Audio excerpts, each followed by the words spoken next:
嗨，嗨，我是小杜，打开小杜 APP。Hello， 朋友们，上一期我们讲的祖逖北伐，那按照时间线，接下来的要么是王敦之乱，要么是两赵相争。但是我们还不能着急往下推进，因为还有很多问题没有解决。比如说，王敦为什么要作乱？他又为什么能作乱？再比如呢，衣冠南渡，北人南下是逃亡，南方人才是本地的地主。那为什么东晋朝堂上全是北人在做大官，没见到几个南方土著呢？再比如，王敦、王导、司马睿南下江东，过了10几年，西晋才灭亡。那他们在江南到底干了什么呢？所以呀，我们必须要拿出精力来看一下，王敦之乱前的10几年，江南到底发生了什么样的剧烈变革。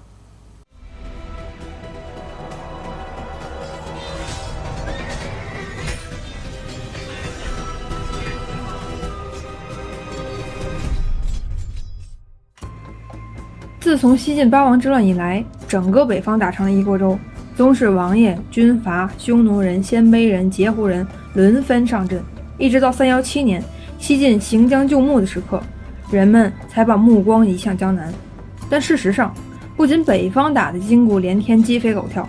江南地区从八王之乱服役开始，就前后爆发了数次叛乱，有流民闹事，有将军造反，有豪族试图割据建国，有政治斗争兵戎相见。而在朝廷忙着内斗无暇顾及之时，江左的豪族们自发团结起来，组织私家武装，投入到捍卫美好的江东生活的战斗中去。正是在这种剧烈的力量变革之下，司马睿才能够有机会辗转腾挪入主江东。这就是司马睿到达江东之前的故事，3定江南。20年前，298年，我晋执政的人还是颇有手段的贾南风。那是因为关中发生饥荒和7万年起义，李特兄弟和关中人民一同入蜀避难。随后，汉氐等各族流民发动起义，攻占成都，由此就建立了我晋内部的第一个割据势力——大成政权。属地有变，必然会影响到长江上下游的荆襄地区。泰安2年303年5月，西晋朝廷为了镇压属地的流民，强行征召附近的荆州百姓前去平叛。没有人愿意背井离乡去遥远的益州打仗杀人，可偏偏朝廷的政策又是异常的严苛，凡是发配出征人员在本地界停留5日以上的2000石级以下官员，一律就地免职。在这种政治氛围之下，负责落实的干部就变得非常无情，强硬催促百姓上路，官民矛盾大激化之下，百姓上路没多久就开始四散逃命，甚至有的直接屯居在一起，成了流民贼寇。出生益阳的张昌此时就是一伙流民的头头，他号召大家站起来，砸烂身上的枷锁。渐渐的，流亡的百姓开始向他聚拢，张昌之乱就此爆发了。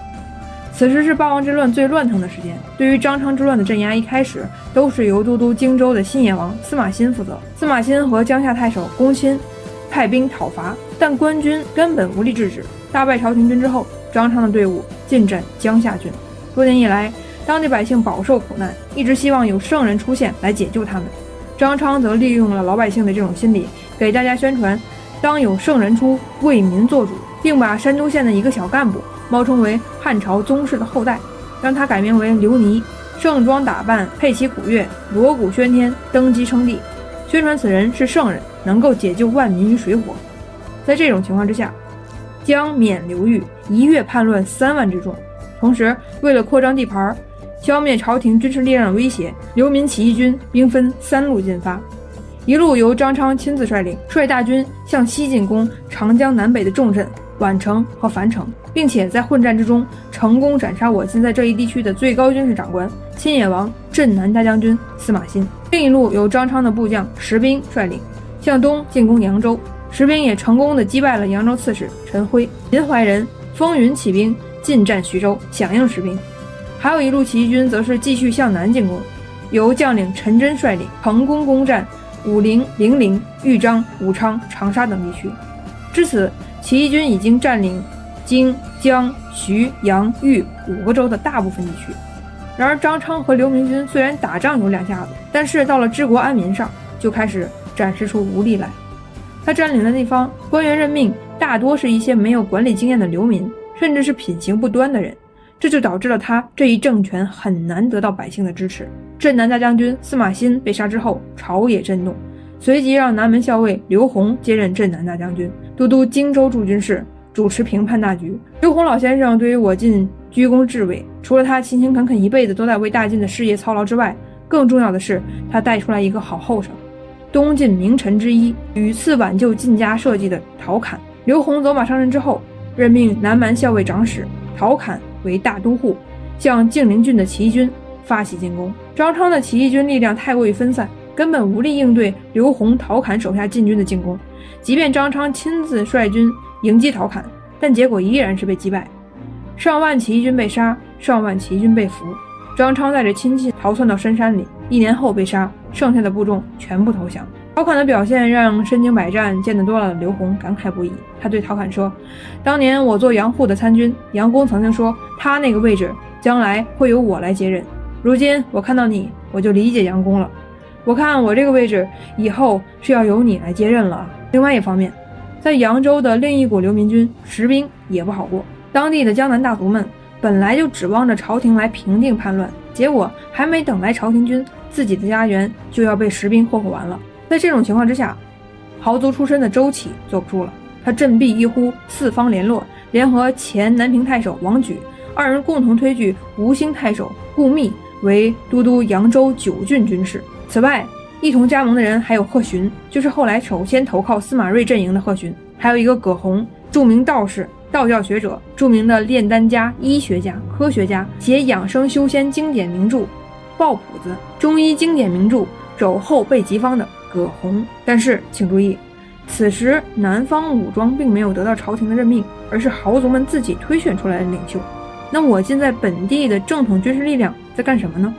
史书明确记载了，在此地的征东将军刘准由黄既无所出，根本无力对抗叛乱。在此种情况之下，他手下的一个干部自告奋勇，建议在江北对石兵发起进攻，配合江东武装一起进攻流民军。这个人就是广陵杜支陈敏，也是二定江南的主人公之一。陈敏原本是一个京城无数干部里面的一个小官，在八王之乱的纷争乱局之下，他的命运也被迫改写。作为负责将南方的粮食运送到北方的专职干部，此时面对张昌的肆虐，他主动请缨，请求承担平乱事务。刘准同意了他的方案。没想到的是，陈敏作为一个财政系统的干部，打起仗来竟然也很有一套。